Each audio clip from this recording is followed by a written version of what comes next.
কসবাকাণ্ডে চলছে তদন্ত। মূল অভিযুক্ত মনোজিতের একের পর এক কীর্তিকলাপ প্রকাশ্যে। এবার কলেজের পরিচালন পদ্ধতি নিয়ে দানা বাঁধছে রহস্য।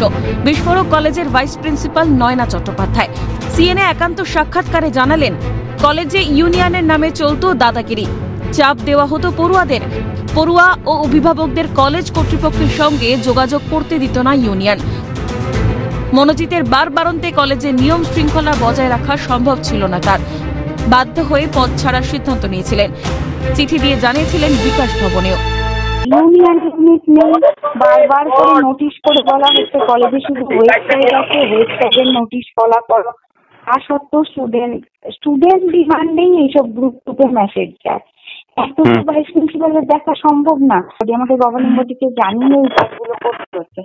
যখন দেখছি যে মতামতের বাইরে হয়েছে, আমি বিকাশ ভবনে পর্যন্ত জানিয়েছি।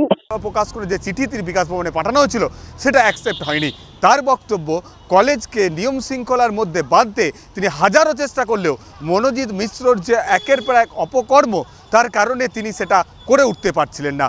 কিন্তু কলেজের গভর্নিং বডি নয়না চট্টোপাধ্যায়ের আবেদন মঞ্জুর করেনি। গৃহীত হয়নি তার পদত্যাগপত্র। তিনি আরও জানান, কলেজ সর্বোচ্চ নয়, রয়েছে গভর্নিং বডি, সেখানেই সব সিদ্ধান্ত গৃহীত হয়। মূলত মতের মিল না হওয়ায় বিকাশ ভবনে চিঠি দিয়ে জানানোর সিদ্ধান্ত নিয়েছিলেন নয়না চট্টোপাধ্যায়। কিন্তু আচমকা কলেজে কি হয়েছিল যার জন্য তড়িঘড়ি পদ ছাড়ার সিদ্ধান্ত? তিনিও কি মনোজিতের ঔদ্ধত্যের সম্মুখীন? ছাত্রনেতা মনোজিৎ কিংবা তার ঘনিষ্ঠ মহলের অনাধিকার চর্চার জন্য কি কাজ ছাড়ার সিদ্ধান্ত?